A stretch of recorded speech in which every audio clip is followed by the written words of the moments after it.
of Black America. Black history, lost, stolen, or strayed.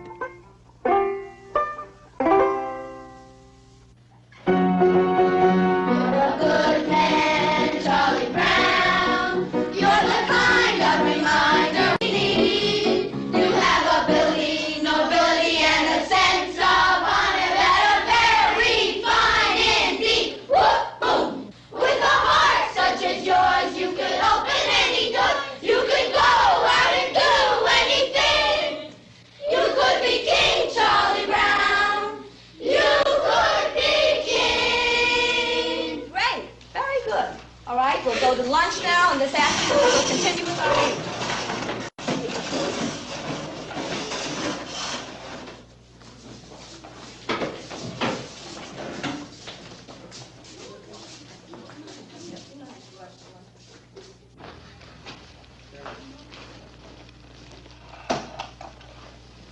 No, I could never fit in that.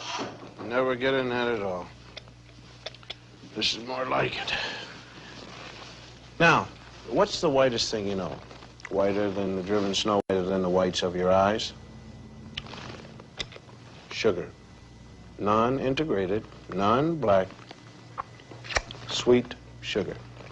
But you see, there is a black man in your sugar. His name is Norbert Rillier. Norbert Rillier in 1846 invented a vacuum pan, revolutionized the sugar refining industry. Now, you have to dig to find that fact. I mean, it's not much history, but it's still history. Now, what do you stand in? In your shoes. Now, there's just you and your shoes, isn't there? Nope. See, there's a black man standing in your Oxfords with you. Sharing your soul and your heel is a man, his name is Jan Ernst Metzelger. And in 1863, this is a drawing by the kids, Metzelger invented the machine that made mass-produced shoes possible. Now, you have to dig around for that fact, too. And again, it's not much history, but it's history.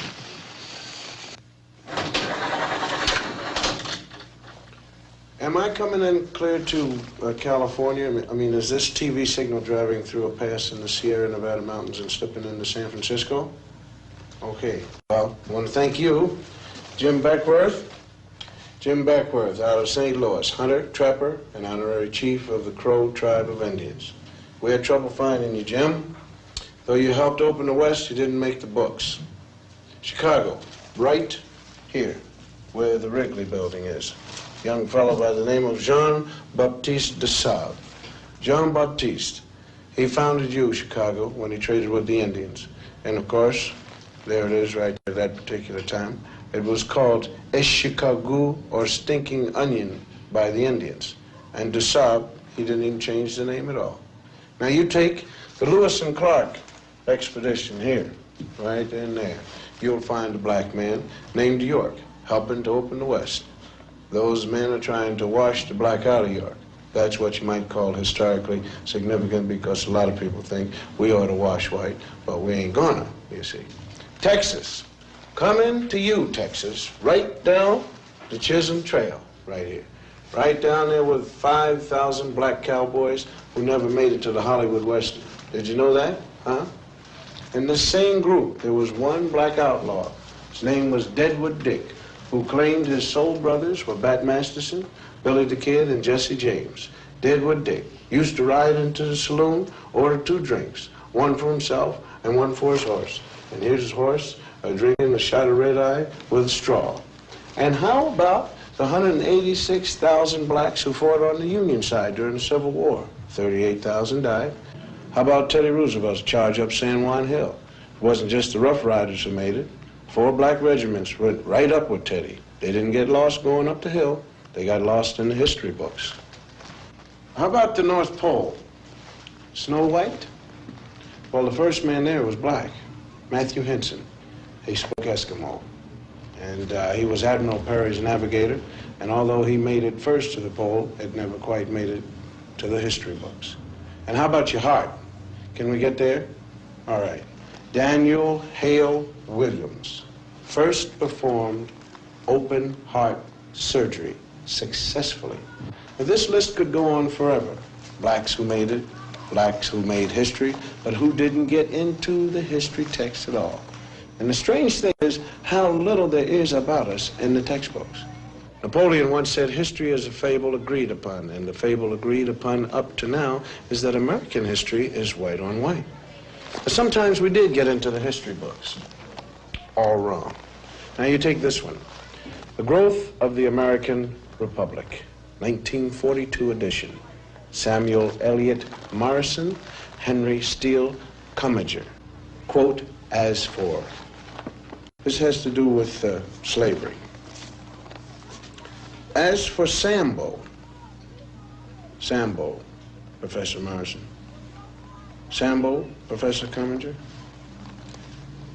As for Sambo, whose wrongs moved the abolitionists to wrath and tears, there is some reason to believe that he suffered less than any other class in the South from its peculiar institution.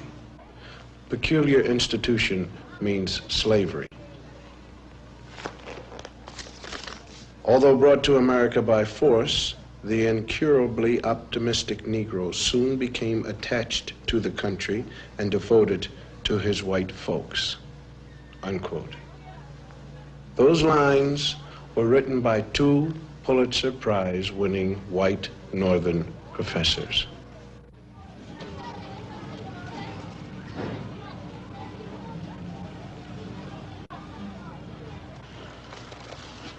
Slavery. That's the place everybody likes to start Negro history. You have ignorant black men being brought over from Africa in chains.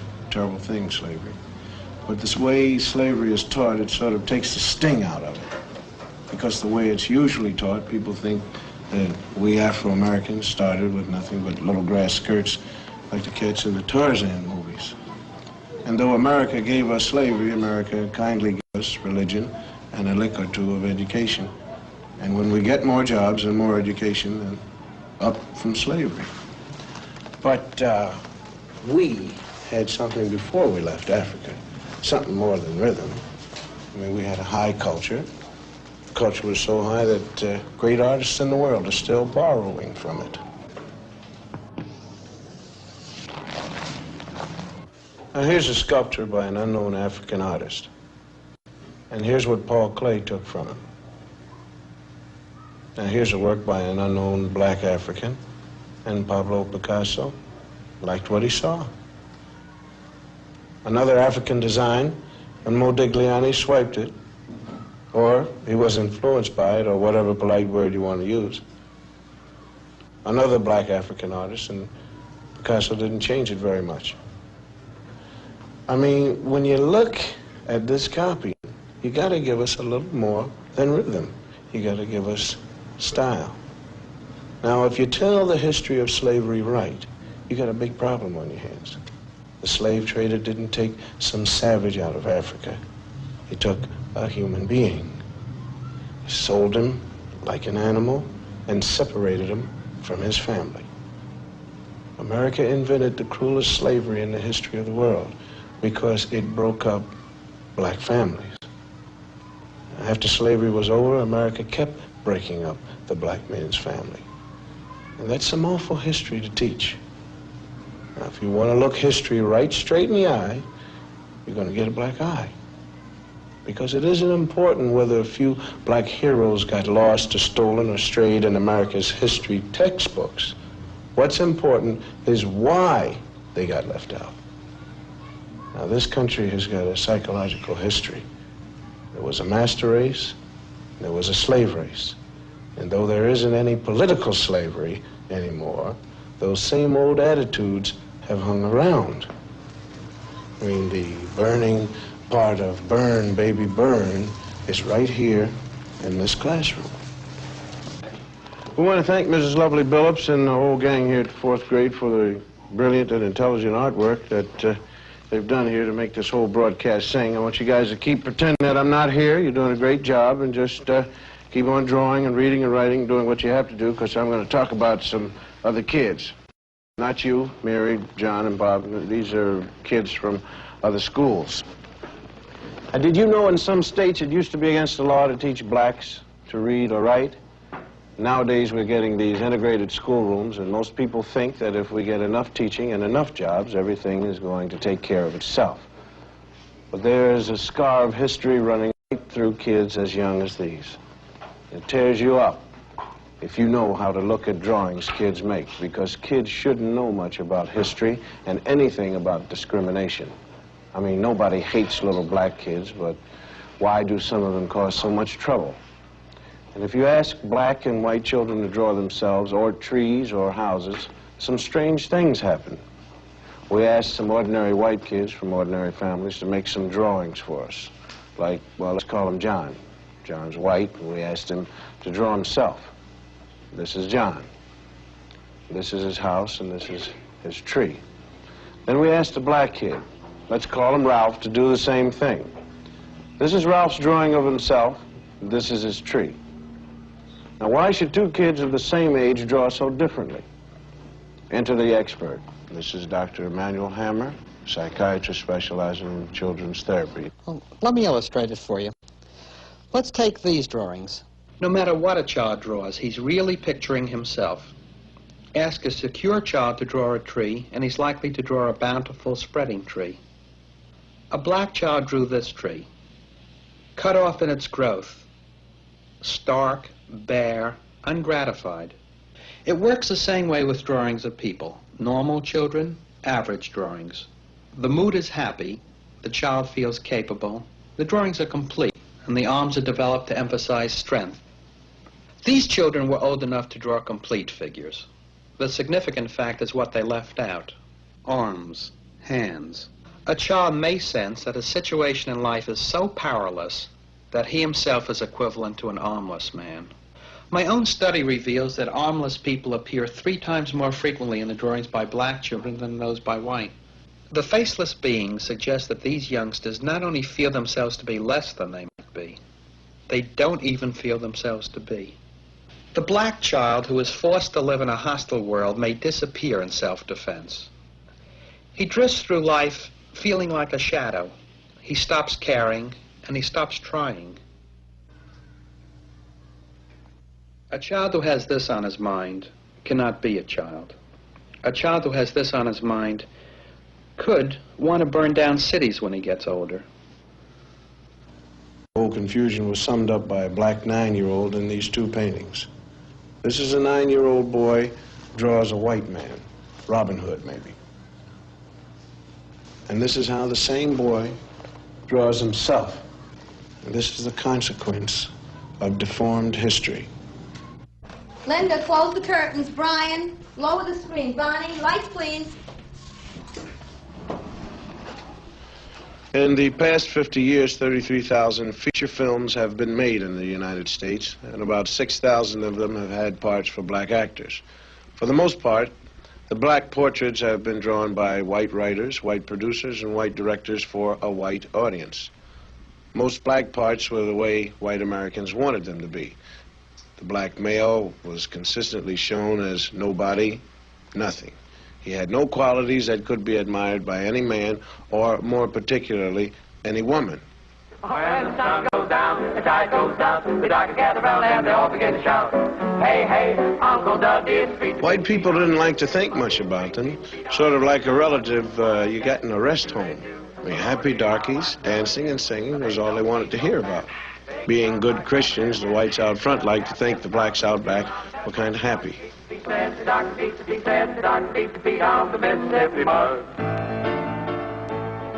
Uncle Tom's Cabin was one of the first movies made that tried to say anything about black people. Uncle Tom was changed a little each time it was put on the stage, and all the parts were played by white actors, and by the time they made a movie of it in 1903, Uncle Tom was just the white man's idea of a good nigger. You might say he was what H. Rap Brown ain't. They made this picture 5 times. And by the time they finished with it, Mickey Rooney could have played Uncle Tom.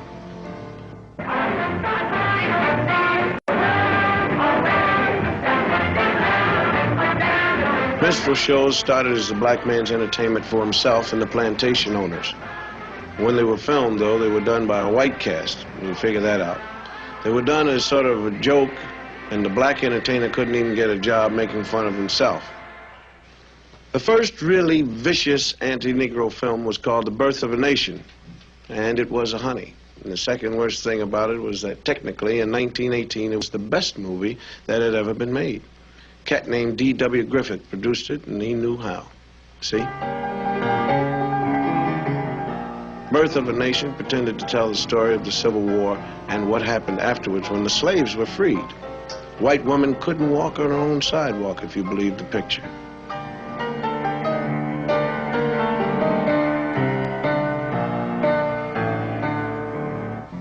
In the South, Negroes got the right to vote, and the movie showed black vote collectors refusing to accept white votes, and black people sneaking in extra votes. And if these black bad guys don't look very bad to you, it's probably because they were white actors wearing burnt cork. Negro legislators took over in the South, and in the film they were made to look like apes. And this was the movie version of how it looked in the Southern state legislature. They drank whiskey, they ate chicken with their hands in the State House, and they put their feet up on the table with their shoes off. And of course they passed all sorts of crazy laws according to the film, like anybody could marry anybody they wanted to. It was obvious to anyone who saw this picture that Negroes weren't fit to govern themselves or anyone else because they really weren't people. This film is 50 years old, and it may look silly and out of date now, but it didn't look silly when it was made and seen. Several million Americans who saw it were propagandized to believe that this is the way things would be if they weren't careful. So they've been pretty careful. Colonel Cameron, a former officer in the Confederate Army, is all upset over the way Northerners and the freed slaves are changing his South, taking the mint julep right out of his mouth. So he takes a walk one day while he's worrying about it, and he sees two white kids playing, and then four black kids come along. Being hardly human and naturally afraid of ghosts, the black kids run. Colonel Cameron sees the whole scene, gets his great idea. And with this, that great white all-American organization, the KKK, was born. Cavalry and the bedsheet has come to the rescue. The South is saved. In this picture, the Ku Klux Klan was the good boy who saved the South. Most Hollywood films, though, even the early ones, weren't really nasty. Nobody was sitting around saying, hey, let's take care of the niggers. What producers were doing was making money. And to make money, they made pictures that white ticket buyers would enjoy. They showed Negroes the way most Americans like to think of them. To blame Hollywood is like throwing a rock at the mirror because you don't like what you see in it. Hale Williams was one of the great vaudeville performers. He couldn't get parts in white pictures, so he made a lot of short comedies. He played the part most Americans consider typical Negro. It wasn't bad, really, just lazy, stupid, and happy the way he was. And his feet hurt. He was afraid of most everything. And when he was scared, he shook and his teeth chattered. Unlike a scared white man, the black man's eyes could pop out of his head. And when he was scared, he was so scared he couldn't talk. And he was also so scared he couldn't run.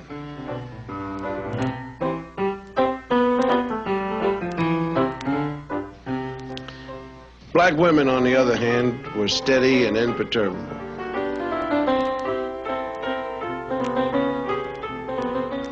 They stood like a rock on the face of things that scared black men.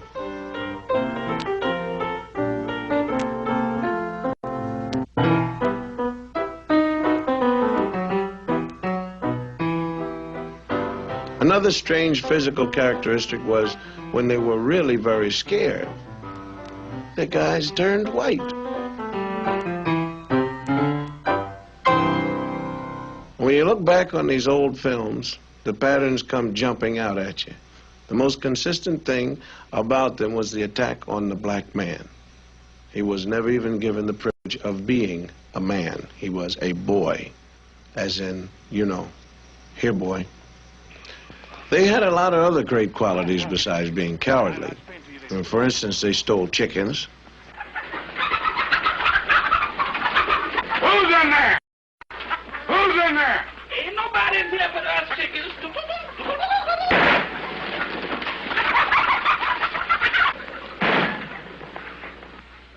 They shot craps. Dice, your papa talking to you now, Dice. Come on. Just hit them one more time.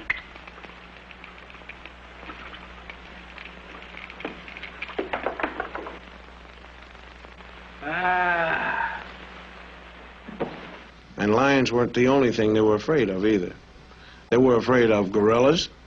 Wallace Rose, is that you next to me? Wonderful. Is that you next? Now, come on, Wallingford. Now, don't start laughing. Come on, tell me the truth. Is that you next to me? Wallingford, please say yes, that's you.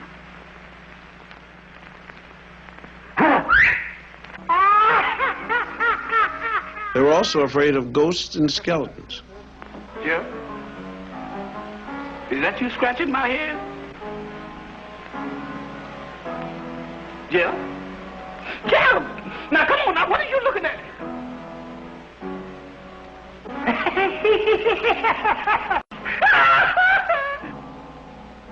What's your hurry, boys? Even when they were little boys, they had these characteristics. Farina in our gang was the boy.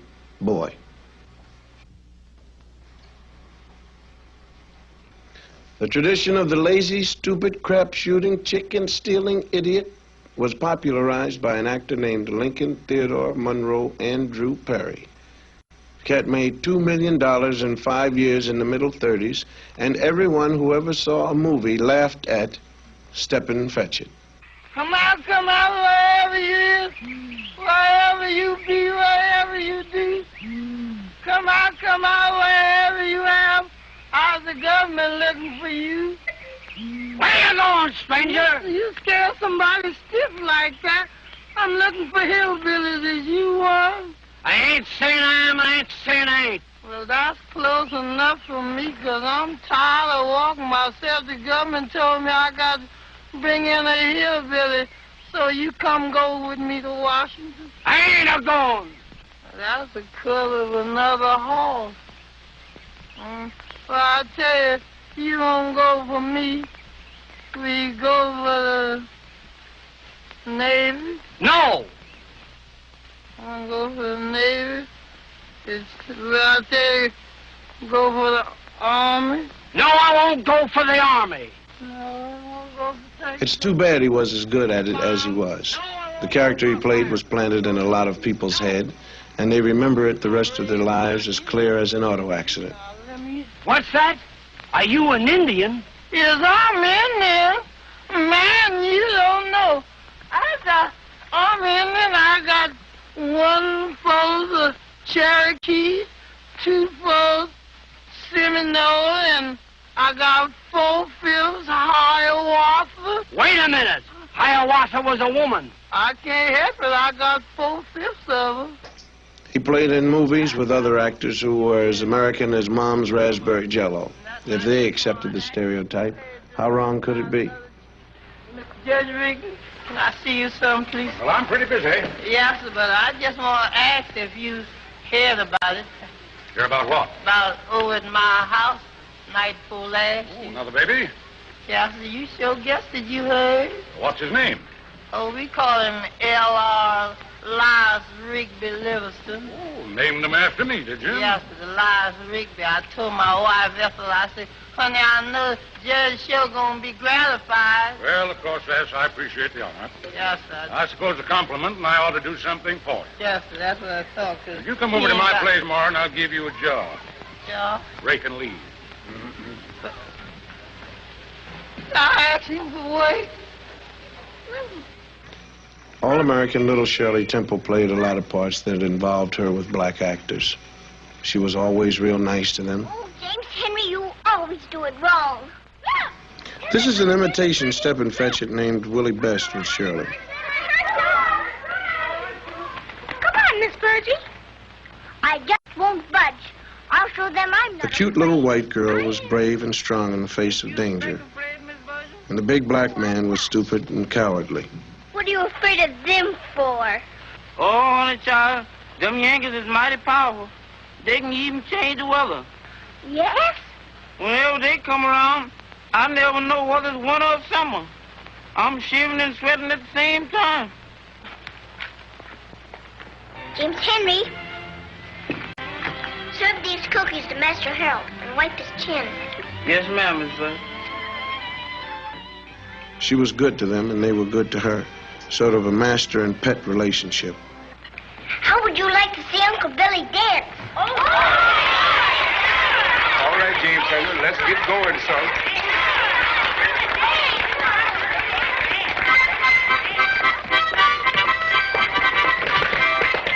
This is Bill Bojangles Robinson, one of the great ones. But if he wanted to work and dance, he had to come into a picture through the servants' entrance.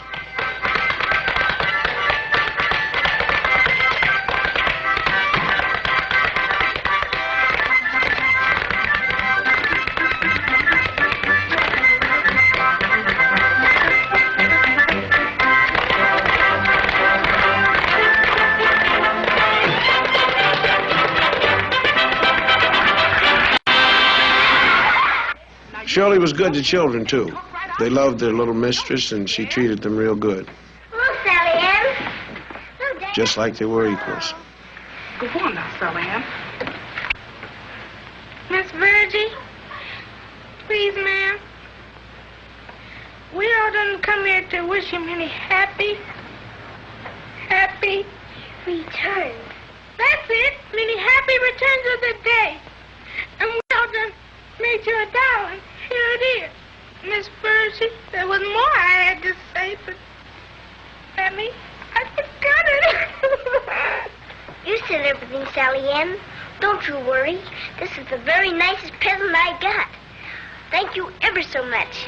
Yes, indeed, children. It was very thoughtful and sweet. Come now, dear. I'll see you later, and I'll save you some cake. We'll be waiting. I suppose it might have surprised a lot of Hollywood writers and producers to know a scene like that could actually make a lot of people, mostly black, sick to their stomach. This is a lot of fun, isn't it?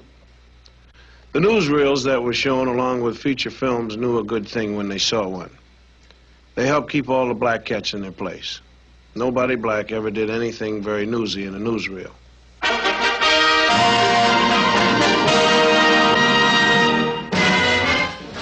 They did things like eat watermelon in watermelon eating contests.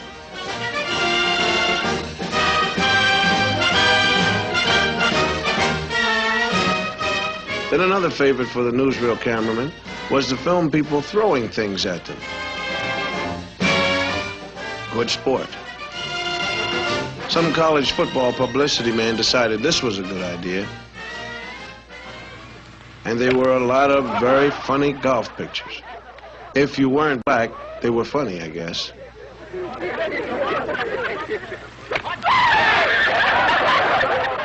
down. Just right out of your mouth. Don't miss, boss, don't miss. Well, you keep still, see? Otherwise, you'll have flour in your room and you won't smell them. Oh, boy. Oh, wait. Everything suggested the black man was nothing.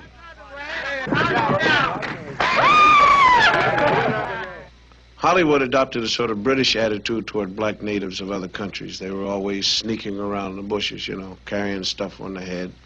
White men weren't supposed to get caught sweating.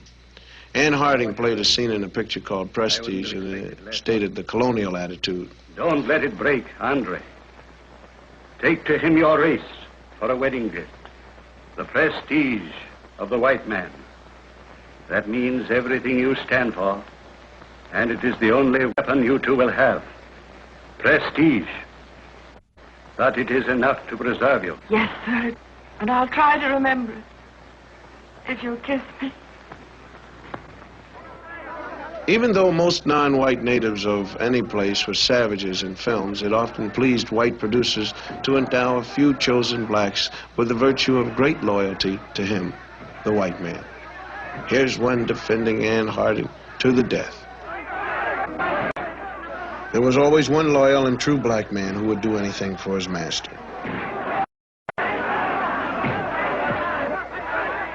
Some of them were wonderful people. You know, if you really get a good one. Mostly, though, Negroes were not heroes. They were a bit part servants, railroad porters. Watch your steps. Watch your steps, sir. Well, this is your destination, folks. They made very good chauffeurs.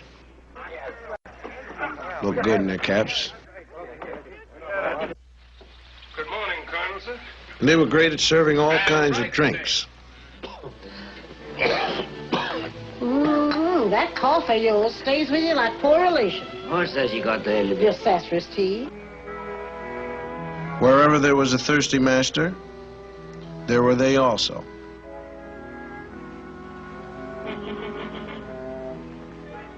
Mom, Beck.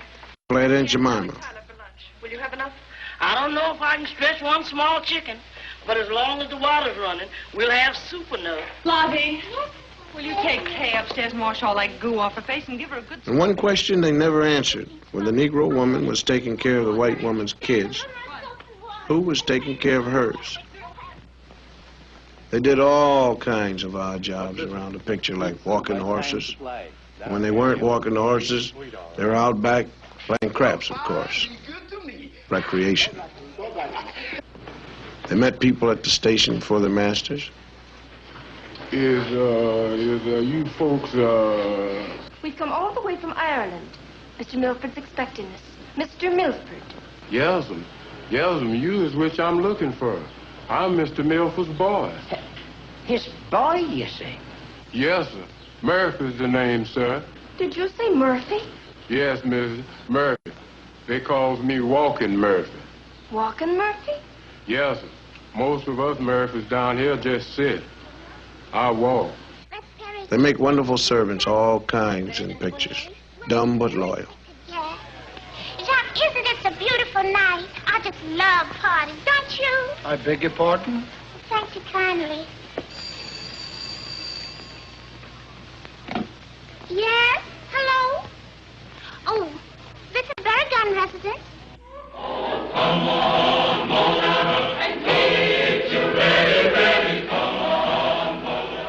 Now, things were getting pretty tough during the 30s. And a good thing for a lot of black actors was that they made a movie called The Green Pastures with, like they say, a cast of thousands. It gave a lot of people work, but it had all the old stereotyped characters. It was clever and funny and all black. But it was a white man's picture. I'm the Indian. Henry, you sure got the prettiest wings. Oh, they just my old ones. Cigars, gentlemen, cigars. Yes, have yourself. Cigars, gentlemen, cigars. Oh, Lord, the smokehouse is empty. Oh, Lord, let me get them groceries. Oh, Lord, let me see that little six. Where? Come on, you gonna feed me or not? Hey! Why, you just a little boy, gambling and sinning, and doing tobacco like you was your own pappy. And you've been drinking Sonny Kick Mammy wine, too. You gamblers ought to be ashamed of yourself leading this boy to sin. Well, he's the best crapshoot in town. You find my mammy, do more than I can. While Hollywood was turning out films, radio came along and decided to get in on it, too. Two white fellows from Chicago invented two black characters they named Amos and Andy. They played their parts on the radio for 30 years. This is them doing their bit. Well, Brother Crawford looks pretty good since he's been here at Palm Springs, don't he? Yeah, looks like his wife done beat him on the... When radio moved over to let television in, Amos and Andy went with it. These two white cats couldn't play Amos and Andy where you could see them, so what they did was they had a black cast. The cast was different, but the stereotypes were the ones that the white people had come to know and love. They were shady characters with money. Well, I got the books right here, and they're open to each and every brother, complete inspection. Get your hands off of that thing there. So you want to see the financial books, huh? Yeah. Well, there he is. There he is. You done see them. The meeting's adjourned. They were still slow and lazy. Are you sure they are not here? Oh, yes, they told me so themselves. Have them report to our office right away. I sure tell them, all right. I got to see this They had trouble with the English language. Misused words a lot. And Mr. Brown, my new secretary here, ain't gonna have no time for no extracurricular activities. And I'm telling you now, as long as you have that secretary in your office, I'm going to work as a secretary myself. Oh, give me an ultimatum, huh? Well, I'm putting my foot down. They had trouble with women. And it was always the women who were dominant. Come on, Herman. Mostly black actors aren't playing the old stereotypes anymore. There are people who say they're playing a new stereotype. Sidney Poitier is always helping some little old ladies across the street, whether they want to go or not. The black people in this country got a bum deal for a long while, and it won't hurt much if we see a little of that now and then. Stanley Kramer has let us use some scenes from Guess Who's Coming to Dinner. You look at these and remember Birth of a Nation. This is the opening scene when Catherine Houghton is bringing Sidney home for the first time. This is Dr. Prentice. John, Miss Matilda Binks. Pleased to meet you, Miss Banks. I've certainly heard a great deal about you. Katharine Hepburn and Spencer Tracy are the girl's parents. Thank God he's right. She's 23 years old, and the way she is just exactly the way we brought her up to be. We answered her questions. She listened to our answers. We told her it was wrong to believe that the white people were somehow essentially superior to the black people, or the brown or the red or the yellow ones, for that matter. People who thought that way were wrong to think that way. Sometimes hateful, usually stupid, but always, always wrong. That's what we said.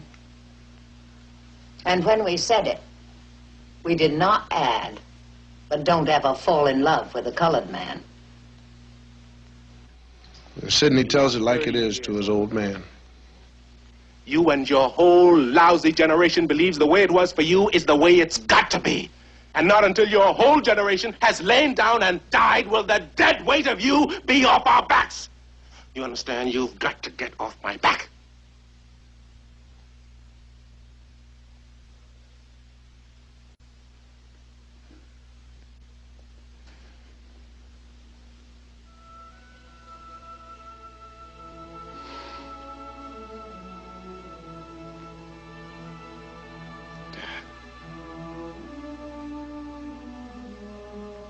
Dad,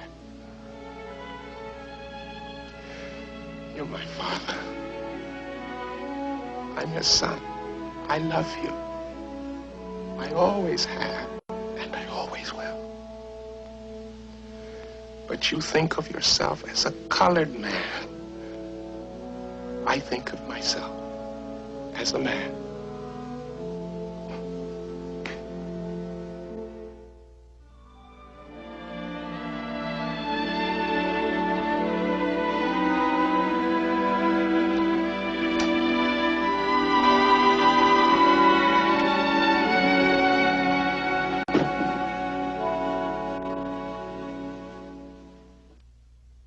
By the time the world of movies and the world of education get into the streets of black America, some strange things happen.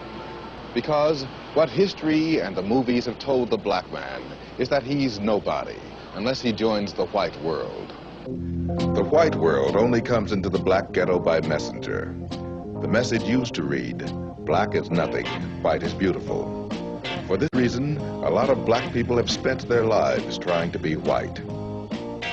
For instance, hair. Some people still call straight hair good hair because it looks like white hair. Kinky hair is bad hair. The man on the right is having his hair cut naturally. The man on the left is having a process. What the barber is doing is applying harsh chemicals to his head so he'll have straight hair like all those movie stars have. It's a painful, long job that costs about $6 and has to be looked after every couple of weeks. These days, many young black men find the whole process demeaning. It's going out of fashion, even in the ghetto. It takes pain to become like a white man, and more pain when you know you can't make it.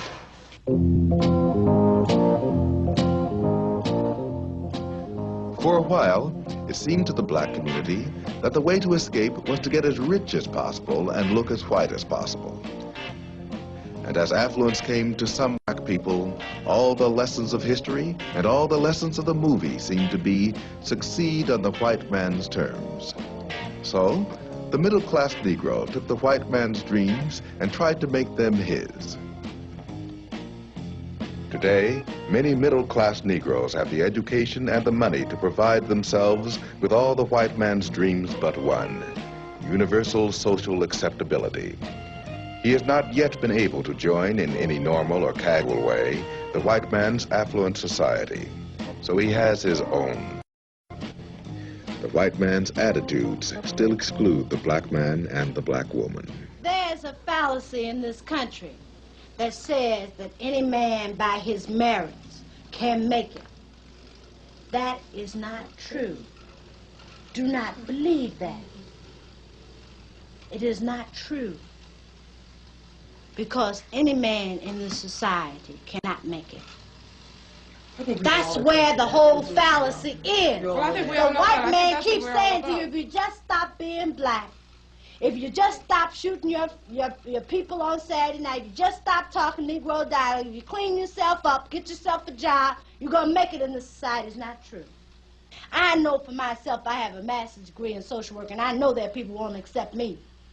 And I was an honor student, and I know I can make it. They won't accept me. They don't discriminate against me because I'm a Christian. They're discriminating against me because I'm black. The message down here is coming in stronger. It's be yourself, be black.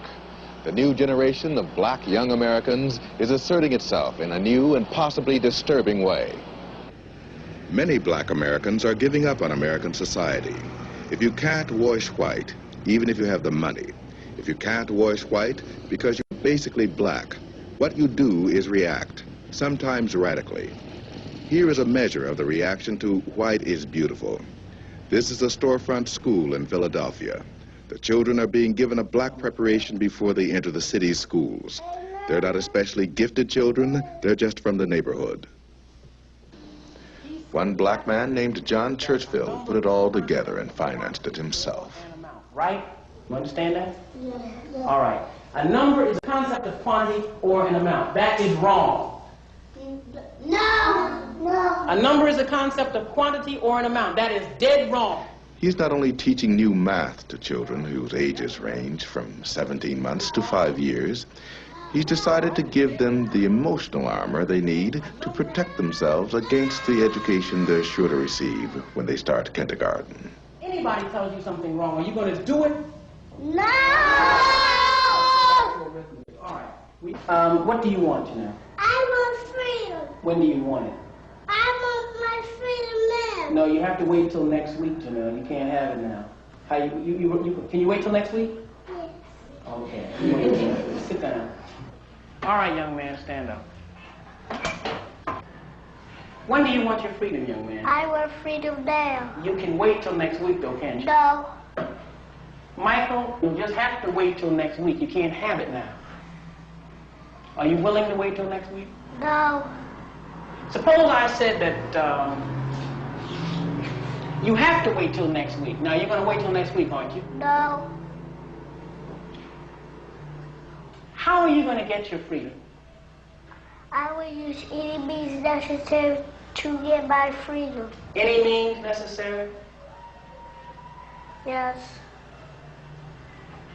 All right, sit down. Young man, what is your name? My name is Eric Houston. Levante.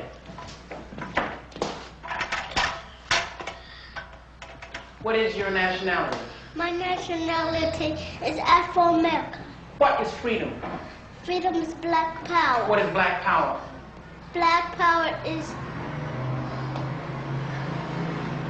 Do you know what black power is? No. Well, then you should never should never make any statements if you don't know what they mean. I'm sorry, I don't know. All right. How old are you, young man? I am 4 years old. You're not 4, Eric. Now, you tell me your right age. How old are you? How old are you? I am 4 years old.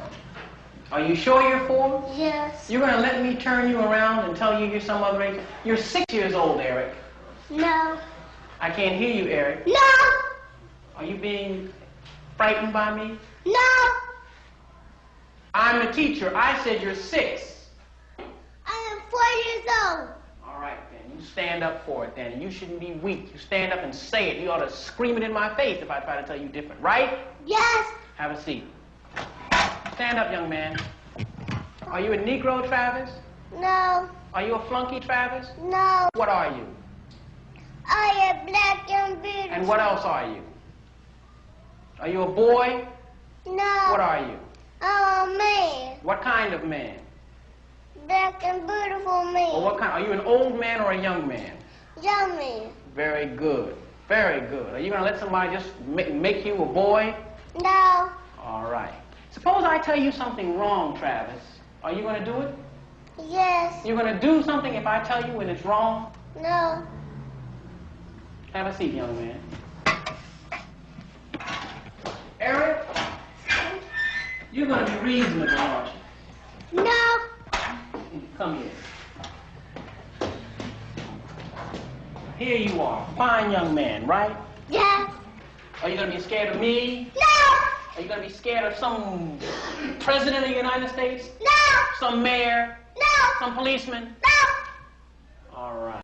You're a Negro. Yes! You're a Negro, Eric. No. Somebody pass me my stick. I said you're a Negro, boy. No. You're getting mighty soft. You're a Negro. No. Very good. All right, sit down. You, young man, you come here.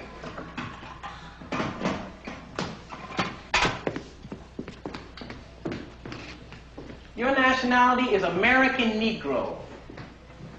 Yes. No. Your nation... Now look, don't play with me. You're a Negro. No. I am your teacher. You are a Negro. No. Suppose I threatened to beat you. What would you say? Aren't you a Negro now? No. What are you? I'm black and beautiful. What is your nationality? My nationality is Afro-American. Suppose I had some money in my pocket. Suppose I gave you $1 to say that you're an American Negro. This is money now. Money talks. Money talks. This $1. And if you don't say it, you don't get it. You're an American Negro, aren't you? No. You won't have any money. You know you need money, don't you? Yes. You need money to live, don't you? Yes. All right. All you have to say, Leon, is that you're an American Negro. Aren't you an American Negro? Are you an American Negro? No. What are you?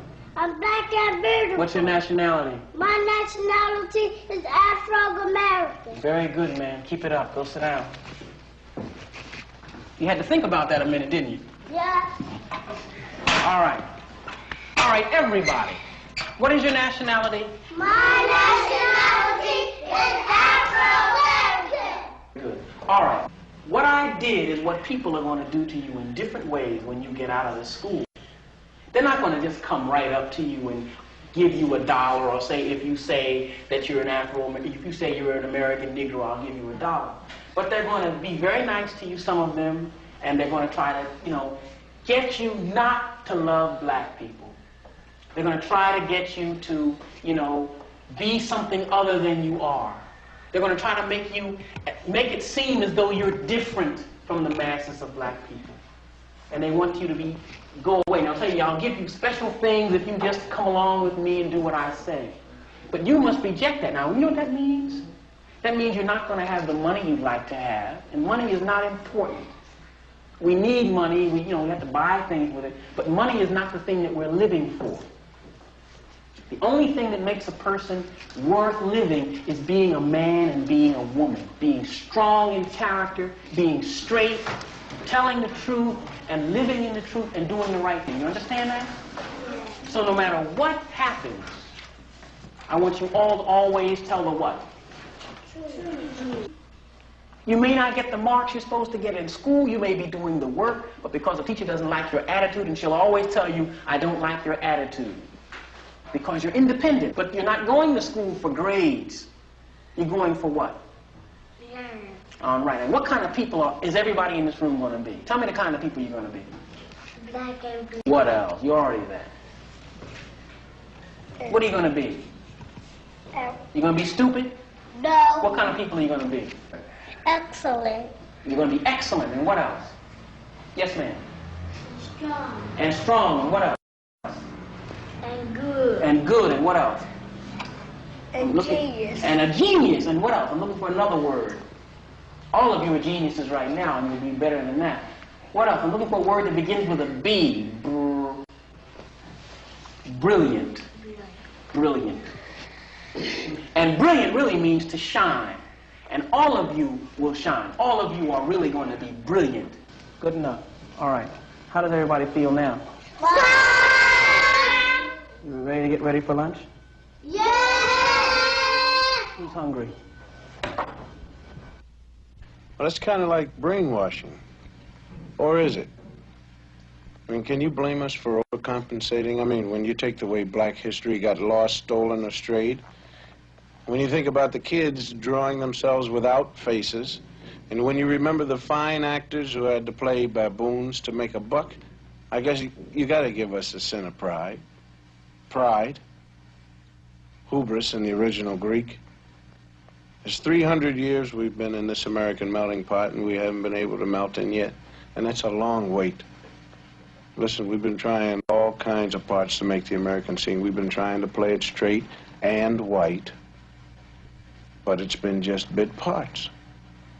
Now, from now on, we're going to play it black and American, because we're proud of both. Hubris.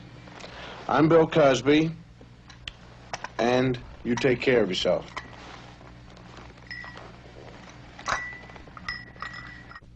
All right. What is a set? A set is a collection of objects. What is a subset? A subset is part of a set. What is a member? A member is one unit of a set. What, in terms of set comparison, does larger mean? Everybody together. I'm going to ask you all the questions. Let's see if you can do it. All right?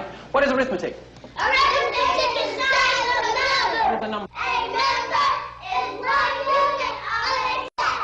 What is, in terms of set comparison, what does larger mean? Larger means a set that has more members in it. In terms of set comparison, what does smaller mean? Smaller means a set that has less members in it. All right. All right, now quickly, look up on the board, relax, but think very quickly, you understand? Yes. All right, in terms of set comparison, we want to compare two sets, and I want you to tell me which is larger. The first time around. A number is a concept of quantity